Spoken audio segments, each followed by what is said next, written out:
Oke, halo teman-teman. Pada kesempatan kali ini kita akan berdiskusi, belajar bersama-sama mengenai anatomi dan fisiologi tumbuhan. Di mana video ini disusun oleh kelompok 3 yang beranggotakan Siti Lailatul Khotijah, Yuni Anissa Widianti, dan Faridatun Nasihah. Oke, langsung saja diskusi kita kali ini akan membahas mengenai dua materi, yaitu anatomi tumbuhan dan fisiologi tumbuhan, yang masing-masing nantinya akan dibahas secara detail menjadi beberapa subbab. Baik, yang pertama kita akan mempelajari tentang anatomi tumbuhan. Jaringan tumbuhan. Jaringan-jaringan pada tumbuhan ada yang bersifat meristematis, yaitu jaringan muda yang masih aktif membelah, dan ada juga yang bersifat permanen, yaitu jaringan dewasa yang tidak membelah. Yang pertama ada jaringan meristem. Pertumbuhan tinggi dan besar ini disebabkan adanya aktivitas pembelahan pada jaringan tumbuhan. Jaringan yang aktif membelah ini disebut jaringan meristem. Jaringan meristem mempunyai sifat-sifat antara lain terdiri atas sel-sel muda dalam fase pembelahan dan pertumbuhan. Berdasarkan letaknya, meristem dibedakan sebagai berikut. Yang pertama ada meristem ujung atau apikal. Meristem ujung merupakan jaringan muda yang terbentuk oleh sel-sel initial yang berada pada ujung-ujung dari alat-alat tumbuhan. Dengan adanya meristem ini, tumbuhan dapat bertambah tinggi dan panjang. Yang B, meristem samping atau lateral. Meristem lateral merupakan jaringan muda yang terbentuk oleh sel-sel initial yang terletak antara bagian alat-alat tumbuhan antara jaringan-jaringan dewasa. Akibat aktivitas meristem ini, tumbuhan akan mengalami penambahan besar ke samping. Berdasarkan terjadinya, jaringan meristem dibagi menjadi dua, yaitu meristem primer dan meristem sekunder. Meristem primer merupakan jaringan muda yang berasal dari sel-sel initial yang disebut promeristem. Menurut Henstein, pada bagian ujung akar, meristem primer yang dibagi menjadi 3 daerah, yaitu dermatogen, periplum, dan pleron. Dermatogen akan berkembang menjadi epidermis, periplum berkembang menjadi korteks, dan pleron berkembang menjadi stele. Selain di akar, meristem primer ini terletak juga di ujung batang tumbuhan. Selanjutnya ada meristem sekunder. Meristem ini berasal dari jaringan dewasa dan selanjutnya berubah menjadi meristematis. Sel-sel meristem sekunder berbentuk pipih atau prisma yang di bagian tengahnya terdapat vakuola, contohnya kambium dan kambium gabus. Jaringan selanjutnya adalah jaringan permanen atau dewasa. Jaringan permanen atau dewasa merupakan jaringan yang tidak aktif membelah lagi dan sudah mengalami diferensiasi. Jaringan ini mempunyai ukuran yang relatif besar dibandingkan sel-sel meristem. Jaringan permanen memiliki vakuola yang besar sehingga plasma sel sedikit dan merupakan selaput yang menempel pada dinding sel. Adapun jaringan permanen, contohnya adalah epidermis. Jaringan epidermis ini berada paling luar pada alat-alat tumbuhan seperti akar, batang, daun, bunga, buah, dan biji. Epidermis tersusun atas satu lapisan sel saja. Epidermis tersusun sangat rapat sehingga tidak terdapat ruang-ruang antar sel. Pada tumbuhan tertentu, lapisan epidermis selain mengandung kutikula juga mengandung lapisan lilin yang tidak dapat ditembus air. Pada tumbuhan golongan Gramineae, Spireaceae, Euchustionae memiliki permukaan yang keras dan kaku. Sel-sel inisial epidermis sebagian dapat berkembang menjadi alat-alat tambahan lain yang sering disebut derivat epidermis seperti stomata, trikoma, dan sel kipik. Stomata sendiri adalah celah yang terdapat pada epidermis organ tumbuhan. Pada semua tumbuhan yang berwarna hijau, lapisan epidermis mengandung stomata yang paling banyak pada daun. Stomata terdiri atas bagian-bagian yaitu sel penutup, bagian celah, sel tetangga, dan ruang udara dalam. Selanjutnya ada trikoma. Trikoma terdiri atas sel tunggal atau banyak sel, struktur yang menyerupai trikoma, tetapi tidak besar dan terbentuk dari jaringan epidermis atau di bawah epidermis disebut emergensia. Sedangkan apabila terbentuk dari jaringan stele disebut spina. Peranan trikoma bagi tumbuhan antara lain adalah trikoma yang terdapat pada epidermis daun berfungsi untuk mengurangi penguapan, menyerap air serta garam-garam mineral, dan mengurangi gangguan hewan. Selanjutnya adalah sel kipas atau buliform cell. Berdasarkan strukturnya yang berfungsi untuk menggulung daun sehingga mengurangi penguapan. Umumnya terdapat pada daun Gramineae. Jaringan dewasa selanjutnya adalah parenkim. Parenkim merupakan jaringan yang terbentuk atas sel hidup. Jaringan parenkim disebut juga jaringan dasar karena hampir pada setiap tumbuhan akan terdapat parenkim. Jaringan parenkim terdapat pada jaringan-jaringan lain. Selain itu, jaringan parenkim disebut juga jaringan pemula karena pada tumbuhan primitif tubuhnya hanya terdiri atas sel-sel parenkim. Jaringan parenkim memiliki membran sel yang tipis dan jarang mengandung lignin. Selain membentuk jaringan sederhana, sel parenkim merupakan komponen dari dua jaringan kompleks, yaitu xilem dan floem. Beberapa organ tubuh tumbuhan yang mengandung jaringan parenkim adalah batang. Jaringan parenkim pada batang terdapat pada empulur dan di antara epidermis dan pembuluh angkut. Yang kedua ada akar. Jaringan parenkim pada akar juga terletak pada antara epidermis dan pembuluh angkut sebagai korteks. Ada mesofil daun. Jaringan parenkim pada mesofil daun kadang-kadang berdiferensiasi menjadi jaringan tiang dan bunga karang. Selanjutnya ada di pembentuk daging buah dan pembentuk endosperma. Jaringan selanjutnya adalah jaringan penunjang. Jaringan penunjang berfungsi untuk kekuatan pada tumbuhan tingkat tinggi. Pada tumbuhan tingkat tinggi yang berbatang besar dan tinggi, pengaruh kekurangan kandungan air pada sel-selnya dapat diatasi dengan adanya jaringan mekanik ini, sehingga tumbuhan tetap tegak tanpa mengalami kelayuan. Bahkan pada pohon yang berbatang kecil pun, walaupun kekurangan air dan diterpa angin, akan tetap kokoh berdiri dan tidak layu karena adanya jaringan mekanik ini.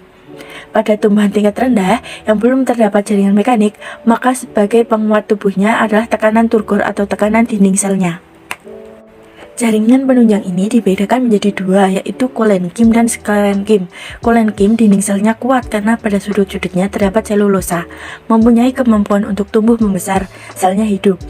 Sedangkan sklerenkim dinding selnya tebal, umumnya diperkuat oleh zat kayu atau lignin dan kadang-kadang mengandung selulosa, selnya mati. Jaringan selanjutnya yaitu jaringan pengangkut. Jaringan pengangkut pada tubuh tumbuhan terdiri atas xilem dan floem. Jaringan xilem dan floem pada batang tumbuhan yaitu xilem. Fungsi xilem adalah sebagai tempat pengangkut air dan zat-zat mineral dari akar ke bagian daun. Susunan xilem ini merupakan suatu jaringan pengangkut yang kompleks, terdiri atas berbagai bentuk sel. Selain itu, sel-selnya ternyata ada yang telah mati dan ada pula yang masih hidup. Tetapi pada umumnya, sel-sel penyusun xilem telah mati dengan membran selnya yang tebal dan mengandung lignin, sehingga fungsi xilem sebagai jaringan penguat, juga sebagai jaringan penguat. Unsur-unsur utama xilem adalah sebagai berikut, yaitu trakeit, trakea atau komponen pembuluh, parenkim xilem. Selanjutnya adalah floem.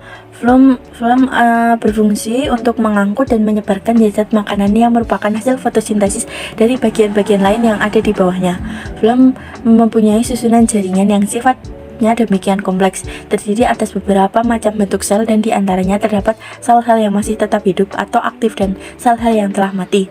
Sel yang menyusun floem antara lain sel tapis, sel penyerta, sel serabut, kulit kayu, dan sel parenkim kulit kayu. Nah, kalau dilihat dari letak xilem dan floemnya, berkas pengangkut ini dapat dibedakan menjadi 3 tipe dasar, yaitu kolateral, bikolateral, konsentris, dan radial. Tipe kolateral terjadi pada berkas pengangkut di mana letak xilem dan floem berdampingan. Floem berada di bagian luar.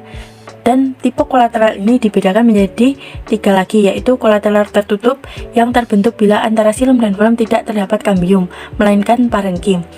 Yang kedua ada kolateral terbuka, di mana xilem dan floem antaranya terdapat kambium, misalnya pada tumbuhan dikotil. Dan bikolateral, bila xilem terdapat di antara 2 xilem dan floem maka disebut kolateral.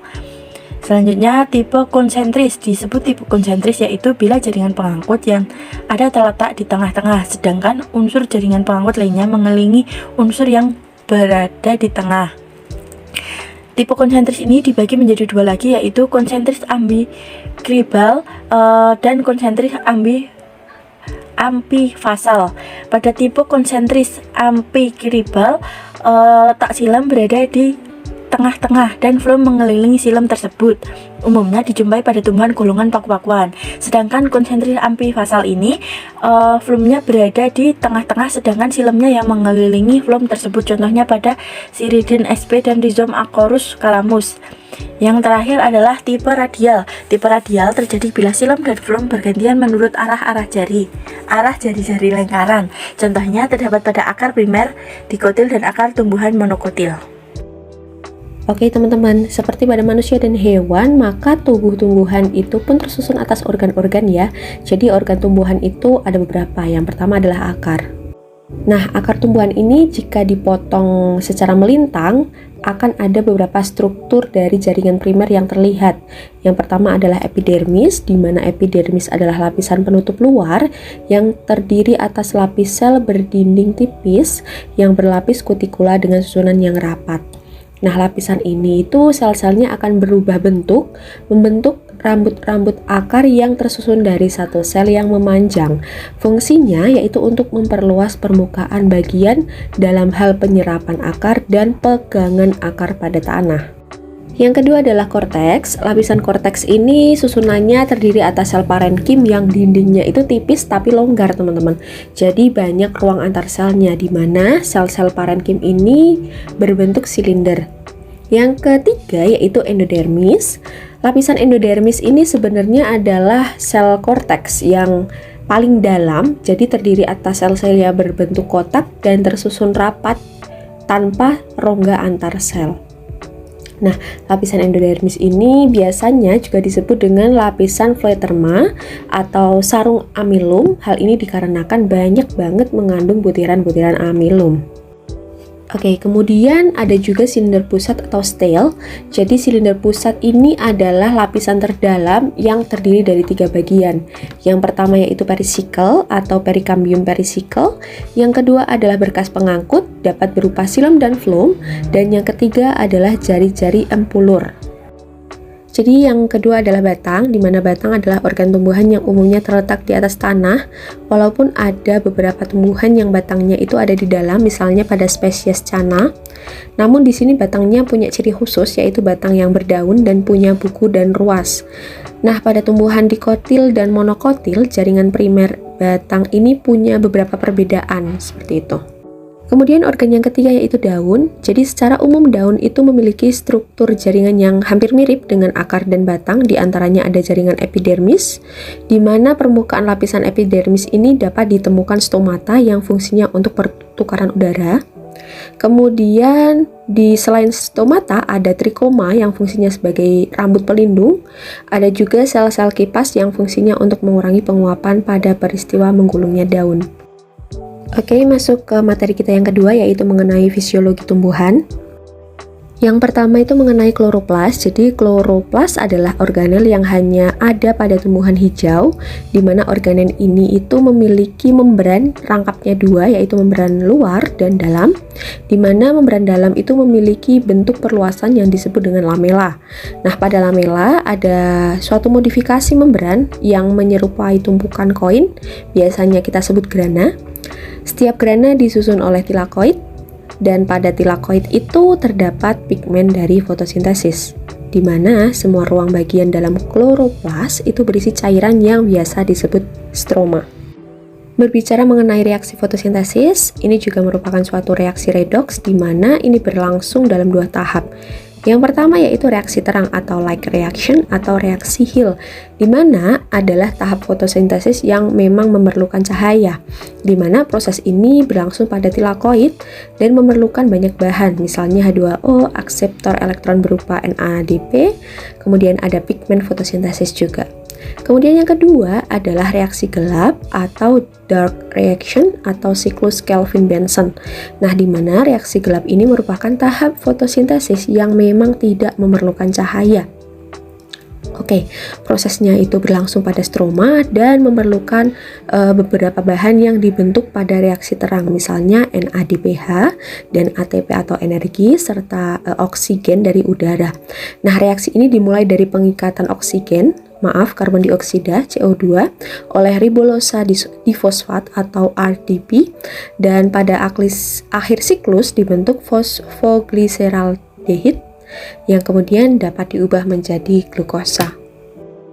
Selanjutnya kita bahas mengenai permeabilitas membran sel, di mana membran sel ini terdiri dari dua lapisan molekul fosfolipid, dan permeabilitas membran tergantung pada fluiditas inti hidrofobik membran dan aktivitas protein pengangkutnya.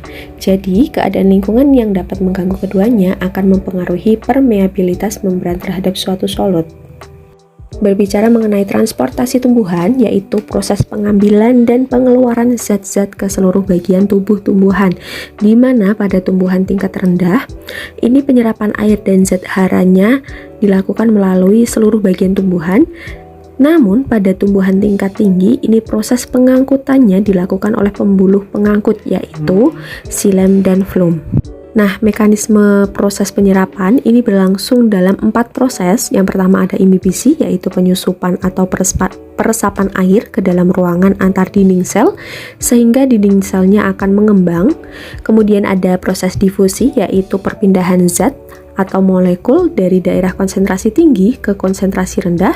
Kemudian yang ketiga ada osmosis, yaitu di mana molekul air ini berpindah atau berdifusi melewati suatu membran yang sifatnya permeabel. Yang keempat adalah transport aktif, di mana hal ini adalah suatu jenis pengangkutan zat dengan bantuan energi. Subbab yang ketiga adalah pengangkutan zat melalui xilem. Nah, pengangkutan zat melalui xilem ini ada 2 tahap atau ada 2 macam, yaitu pengangkutan ekstravaskuler dan pengangkutan intravaskuler.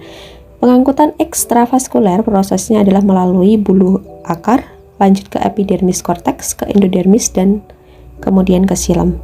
Namun, untuk pengangkutan intravaskuler, ini prosesnya adalah air yang masuk melalui buluh akar akan ditransfer ke epidermis, lalu ke korteks, ke endodermis, ke perisikel, dan akhirnya baru sampai ke xilem. Selain melalui xilem, pengangkutan juga dapat melalui phloem.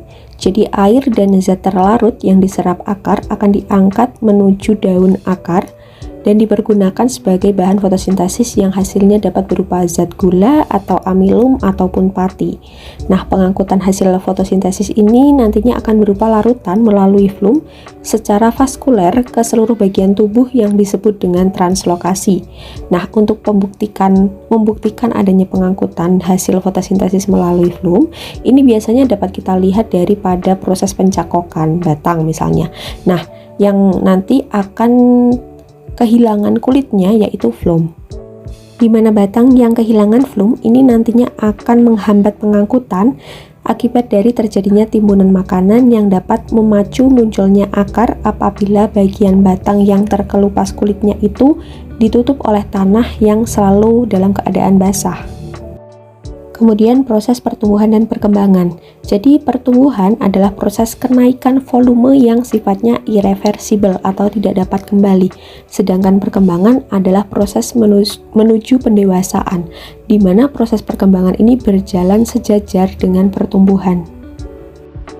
Ada juga pertumbuhan primer dan pertumbuhan sekunder, di mana biji yang sudah berkecambah akan segera diikuti oleh pertumbuhan primer karena pada pucuk dan ujung akar ini terdapat jaringan yang sifatnya meristematik atau bisa disebut selalu membelah gitu.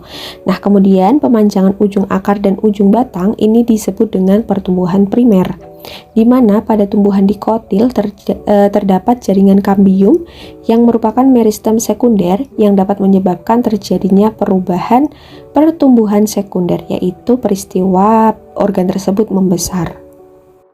Nah, teman-teman, banyak faktor yang mempengaruhi pertumbuhan dan perkembangan. Misalnya pada faktor luar dapat dipengaruhi oleh nutrisi, cahaya, suhu, dan kelembapan atau kadar air di lingkungan luar. Sedangkan faktor dari dalam yaitu biasanya dipengaruhi oleh hormon.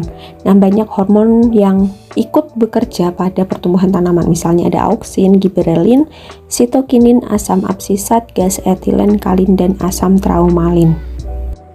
Baiklah teman-teman, begitulah hasil diskusi dari kelompok 3. Apabila ada pembahasan maupun gambar yang kurang jelas, dapat teman-teman kembali pahami pada makalah yang telah kami bagikan.